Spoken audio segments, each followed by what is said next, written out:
para dormir una siesta así de tranquilo, hay que estar muy tranquilo. Para darte la tranquilidad que necesitas siempre, tus seguros en Laboral Cucha.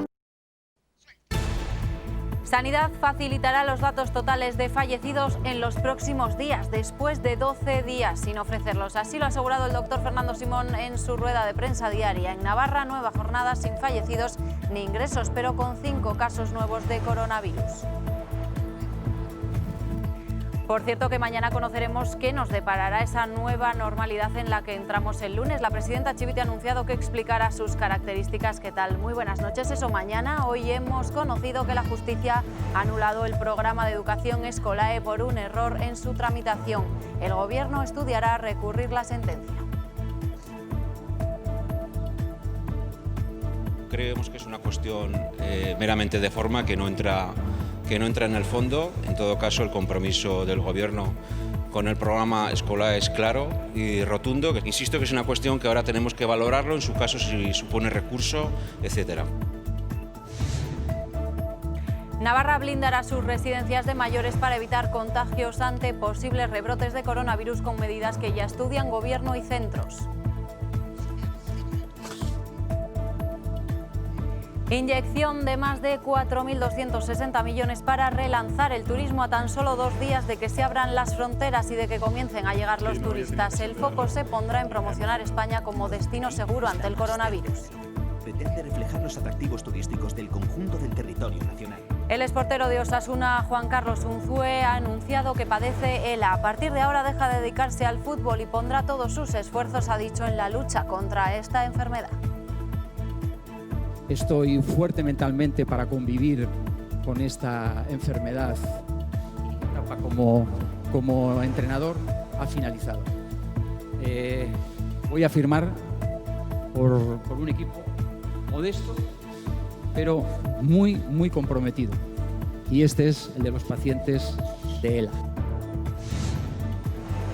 Con esta noticia, la abultada derrota de Osasuna de ayer, 0-5 frente al Atlético de Madrid, ha quedado en segundo plano. La plantilla ya se ejercitaba esta mañana en las instalaciones de Tajonar con la vista puesta en el partido del domingo en Valencia. Lo positivo, los rojillos mantienen los 10 puntos de margen con respecto al descenso a falta de 9 jornadas. Te tiene que penalizar, doler sí. Creo que son dos cosas diferentes, ¿no? Llevamos un camino marcado y al final, pues bueno, hoy estamos dolidos y estamos, pues bueno, decepcionados porque entendíamos que podíamos plantar cara al Atlético de Madrid y no ha sido así.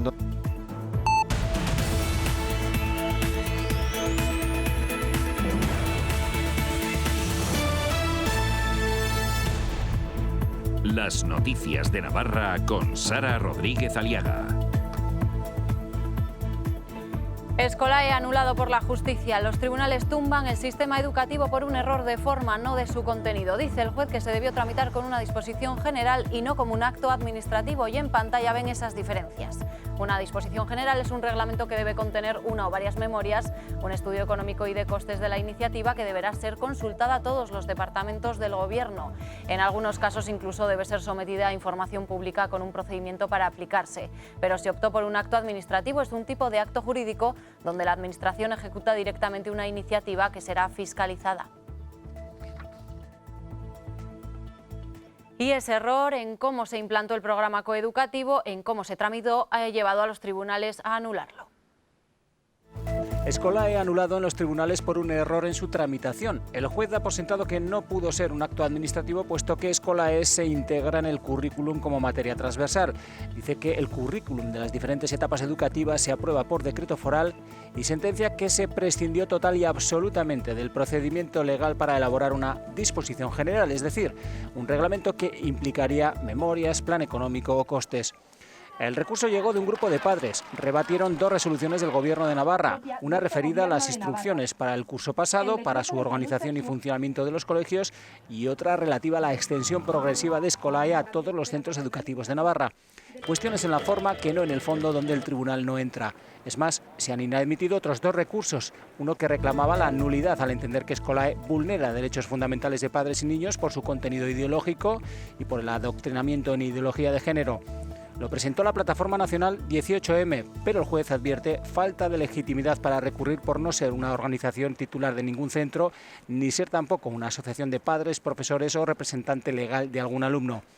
El otro recurso es de la Confederación Católica de Padres de Alumnos, CONCAPA, inadmitido debido a un error procesal. La Confederación Católica de Apinas de Navarra, CONCAPA, se muestra muy satisfecha con esta sentencia. Aseguran que se está reconociendo la ilegalidad de este programa de coeducación que dicen se había impuesto por las fuerzas a todas las familias navarras. De la misma forma, ha señalado que la justicia no ha entrado en el fondo y hubiera sido mejor porque aseguran que es importante que se reconozca que el programa se implantó fuera de la legalidad. Los partidos navarros también han hecho balance de esa sentencia. Únicamente Navarra Suma ve muy buena noticia que la sentencia anule la implantación de este programa. El Gobierno, por su parte, estudiará recurrir ese fallo. El Gobierno de Chivite cogió el testigo de este programa que surgió en el Ejecutivo de Barcos. Ahora, con una sentencia que anula su implantación, vuelven a reafirmar su compromiso. Creemos que es una cuestión meramente de forma que no entra en el fondo. En todo caso, el compromiso del Gobierno con el programa escolar es claro y rotundo. Insisto que es una cuestión que ahora tenemos que valorarlo, en su caso si supone recurso, etcétera. La misma línea han seguido los socios de Gobierno que afirman que no rechazan el contenido, sino que es un defecto de forma. El programa es positivo, es bueno y este Gobierno lo apoya sin ningún tipo de dudas al respecto. Si existe el mismo, la subsanación del error, que es lo que competirá al Gobierno, del que Gero Abay forma parte y en el que lógicamente estaremos apoyando para que Escolae siga teniendo el desarrollo en la red educativa navarra. En que es un defecto de forma, un error en la tramitación y por lo tanto, bueno, pues ahora toca darle una vuelta. También EH Bildu. Que se siga el procedimiento porque lo importante es que en todo el sistema educativo de Navarra el contenido de Escolae y la coeducación esté presente. No, en cambio, Navarra Suma, único partido que valora la sentencia. Hay una muy buena noticia que reconoce pues que el Gobierno actuó como siempre, pisoteando derechos, gestionando mal, con una falta de rigor absoluta y pues retratándose nuevamente en sus obsesiones y en su sectarismo. Sobre la cuestión que señalan el resto de los partidos del arco parlamentario, Esparza dice que en cuestión de procedimientos los gobiernos tienen que hacerlos bien, porque si no se están pisoteando derechos de los ciudadanos. El Parlamento de Navarra ha rechazado derogar el Consejo del Diálogo Social como proponía EH Bildu a través de una proposición de ley. La iniciativa del partido Abertzale ha contado con el apoyo de uno de los socios del Gobierno de Podemos. Gero Abay se ha abstenido y Navarra Suma, PSN e Izquierda Esquerra han votado en contra. Uno de los motivos que alega el partido Abertzale para la derogación del Consejo es que se trata de un marco agotado por su propia consideración y que no representa a toda la sociedad. El lunes España volverá a recibir turistas en el verano más incierto que se recuerda en mucho tiempo. Por ello, hoy el Gobierno ha anunciado el esperado plan de apoyo al sector, uno de los más castigados estos últimos 3 meses de parón por la pandemia. Ábrete y viaja. Esta es la imagen que el Gobierno quiere vender de España, un lugar seguro para pasar las vacaciones. Hoy ha lanzado esta campaña para animarnos a elegir este verano un destino nacional. Somos líderes mundiales y por eso cada paso que demos será un paso seguro. Lo daremos siempre con responsabilidad, con prudencia, demostrando que nuestro país es un destino seguro y saludable. A las puertas de la apertura de fronteras, el presidente de Gobierno ha anunciado un ambicioso plan de 4.250 millones para reactivar el sector. 2.500 serán créditos para apoyar a las empresas y 800.000 para la digitalización. Nuestro país es mucho más que un destino. España es un modelo de saber hacer y de saber hacerlo bien, porque lo hacemos unidos. Además, se creará un sello distintivo que identificará a quien cumpla con las medidas de higiene y un observatorio de control con datos en tiempo real. La oposición ha apoyado estas ayudas, pero ha lamentado que lleguen tarde. 2 meses pidiendo que hiciera lo que hace hoy. ¿Cuántos empleos se hubieran evitado destruir? ¿Cuántas empresas se hubieran evitado cerrar? España prepara así la llegada de turistas a pocos días de que se abra el espacio Schengen. Pues en esa misma comparecencia el presidente Sánchez ha asegurado que los ERTE están para quedarse y que son una alternativa a los despidos que se produjeron en otras crisis. Tanto patronal como sindicatos han reclamado al Gobierno que los extienda más de lo establecido para proteger el empleo tras la crisis. Para UGT y comisiones obreras son vitales para garantizar un turismo de calidad e incentivar los sectores más afectados, y le han recordado al presidente que el turismo supone el 13% del PIB español y el 14% del empleo en España. Seguimos en Madrid porque el senador autonómico por Navarra, Koldo Martínez, ha defendido ante la ministra de Política Territorial que la remanente de los ayuntamientos no se debe, dice, utilizar para compensar las consecuencias de la pandemia, repartiéndolo por igual entre los municipios. Esos ahorros municipales suponen algo más de 28.000 millones de euros, si no lo he entendido mal por lo menos, 28.000 millones de euros, de los que a los ayuntamientos se les permite utilizar un 20% para refuerzo sanitario, atención a la dependencia. En Navarra el remanente es de unos 238 millones hasta 2017. No puede ser que quienes mejor hayan gestionado el dinero de sus pueblos o de sus ciudades se vean ahora discriminados negativamente, esto es, perjudicados por una norma que les priva a ellos de reinvertir en sus pueblos y que ese dinero sea redirigido a quienes peor han gestionado.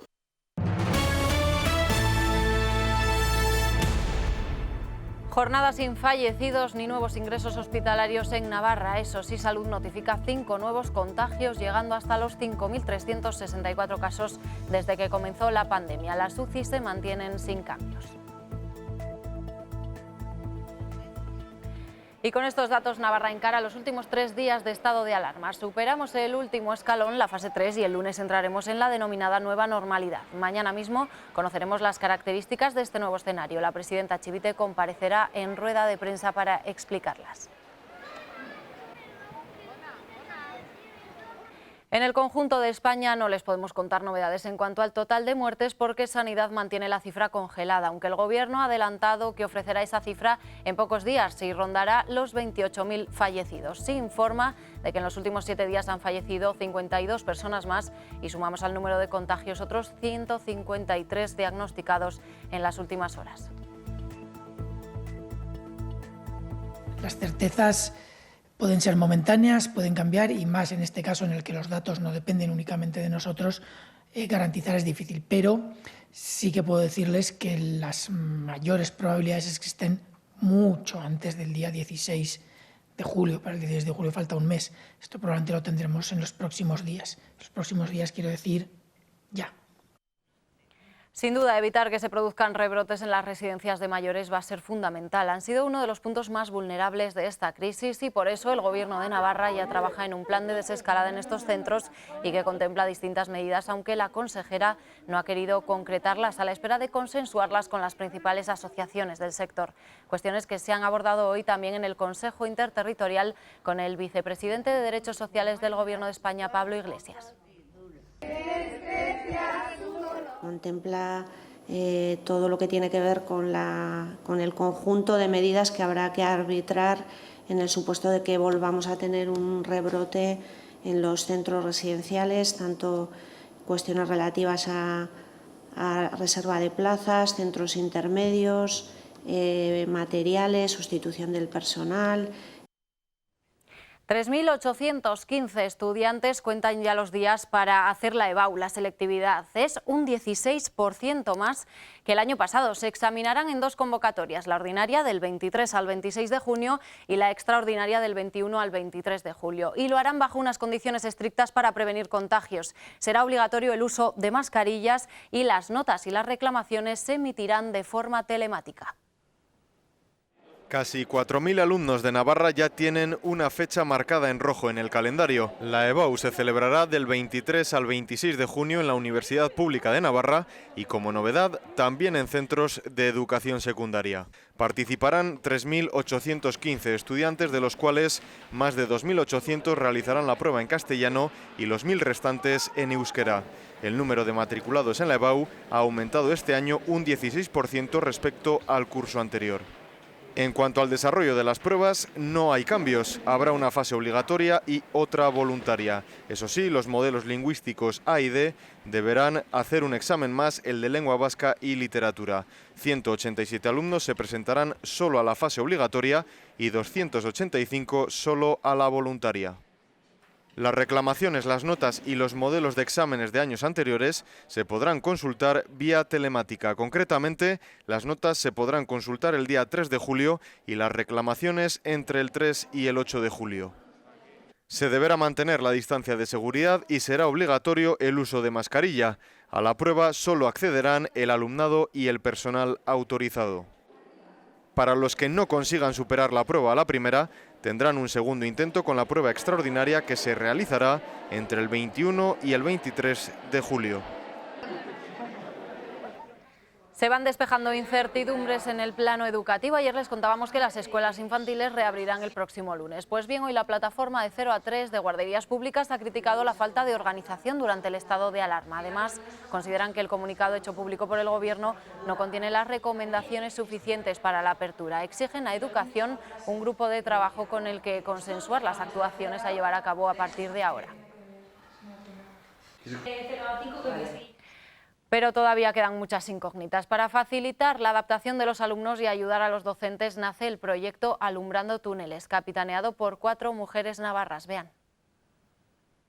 ¿Cómo acompañar a un niño que ha perdido a un familiar? ¿Cómo trabajar la enfermedad con esos alumnos? ¿O qué información debería saber de todo lo que ha pasado?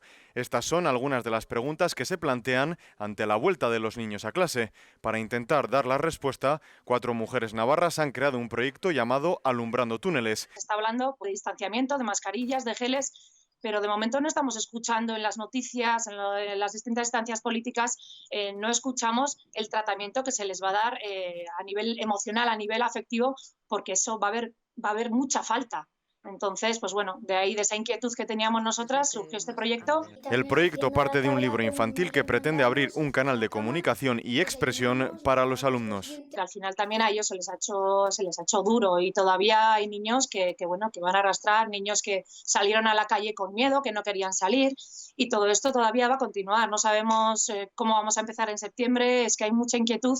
También se recogen una serie de pautas para que los docentes puedan dar respuesta a las cargas emocionales e informativas de los alumnos. Nosotras como maestras quizá no sabemos cómo hay que hablarles a los niños sobre la enfermedad, sobre el duelo, qué palabras hay que evitar, qué no, dependiendo de la edad, cómo hay que trabajarlo. Y todo esto en esta guía se nos enseña. Un material psicoeducativo en el que se cuida el lenguaje y la ilustración de cara a esa reincorporación a las aulas. Una iniciativa que tiene un fin solidario y parte de lo recaudado se donará al Banco de Alimentos. Y un asunto más antes de la información deportiva. La Policía Nacional ha detenido en Burlada a un hombre de 65 años por un presunto delito de enaltecimiento del terrorismo y otro de odio contra el cuerpo policial por un mensaje que publicó en sus redes sociales con el texto "Que os maten a todos, maderos torturadores". Destaca también la policía que la imagen de su perfil en esta red social era el símbolo de la banda terrorista ETA.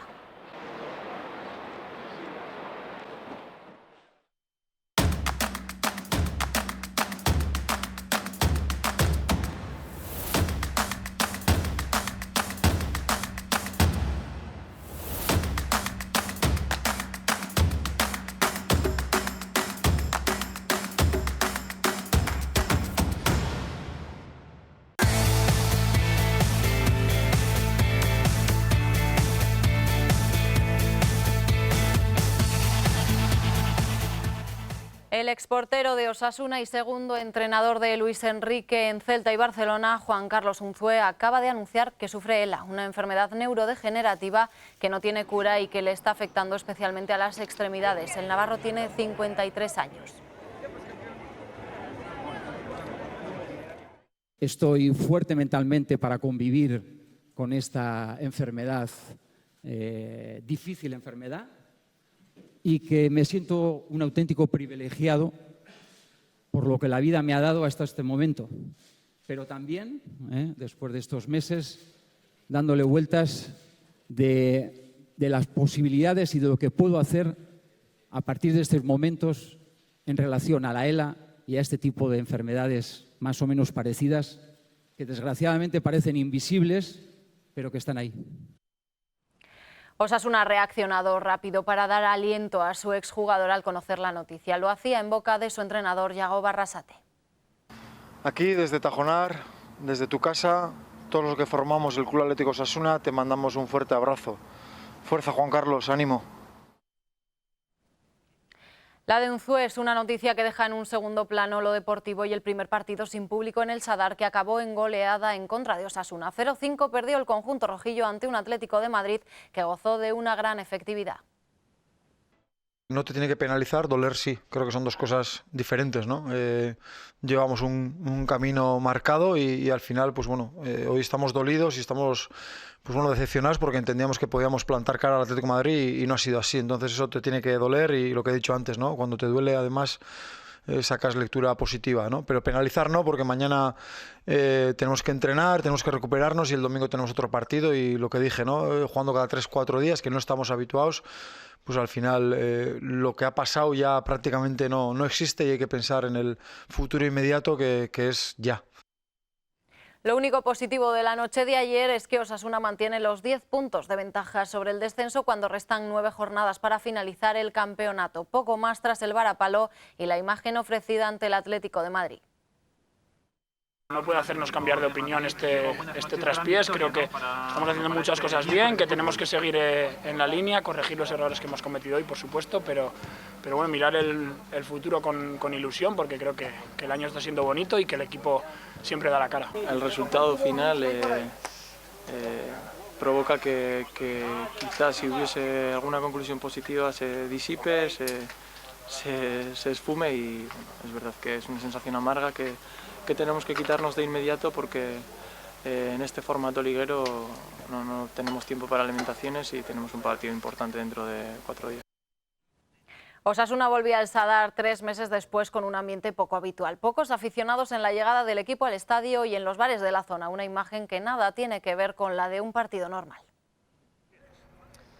La última vez que Osasuna vino a este estadio fue el pasado 3 de marzo. Más de 3 meses después, los rojillos vuelven a su casa, eso sí, con unas circunstancias atípicas totalmente. Apenas una veintena de aficionados ha recibido al conjunto rojillo en un partido contra todo un Atlético de Madrid. Por eso hemos venido hasta aquí para conocer cómo vivirán los aficionados, cómo vivirán los rojillos la vuelta al fútbol en el Sadar. El césped del Sadar volvía a sentir rodar el balón. Sin embargo, fuera poco tenía que ver esta imagen con esta otra. Bueno, de alguna manera teníamos que ver algo, ¿no? De que no se pueda ingresar. Esperé tanto tiempo para poder entrar al estadio, para ver este partido y al final, mira. Un escueto recibimiento dadas las circunstancias con algún que otro infiltrado del equipo rival. Otro de los puntos que evidencian esta relativa vuelta a la normalidad son los bares. Lo que otros días era una marea rojilla, ayer presentaba esta imagen. Bueno, es muy atípico, ¿no? Como puedes ver, pues ahora hay bastante tranquilidad, pero sí, en un día de partido, pues como un evento que podemos tener, pues estaría a rebosar. Días que hay fútbol en el Sadar, esto antes del partido es una pasada, durante el partido también. Aunque en lo que resta de temporada tocará resignarse. A mí personalmente no me gusta, pero... Lo que no faltó fue la porra antes del partido, aunque parece que el confinamiento también ha pasado factura en esto de las quinielas. 2-0 gana el Osasuna. 1-4. 2-0. Un 2-0. Un día que será histórico, no por el resultado ni por el estadio a rebosar, sino precisamente por ese no ambiente. Una vuelta a la competición que para muchos poco tiene que ver con lo que conocemos como fútbol. Entrenamiento de recuperación para los titulares y más intenso para los suplentes. Sin tiempo para los lamentos, Osasuna prepara ya su visita a Mestalla, donde se enfrentará al Valencia el próximo domingo a partir de las 7:30 de la tarde. Esta noche analizamos el partido de Osasuna en zona mixta a partir de las 9:30, donde también charlaremos con Iker Vicente apenas 4 días después de romper el récord de Larrechea de 14 troncos. Ocurrió el pasado domingo en el primer evento deportivo que acogía el Navarrarena desde la irrupción de la pandemia.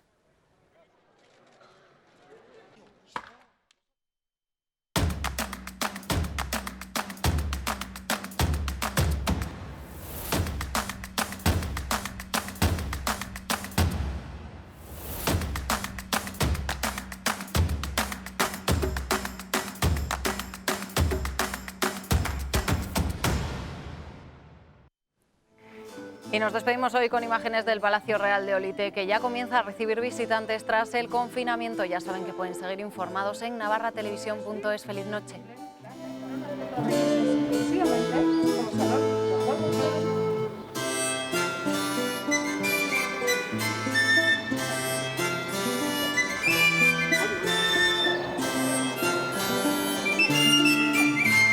No tenemos nada. 54 años y hoy con 64 años. Javi nunca jamás lo pudo porque esta zona es una de las zonas más frías que existen.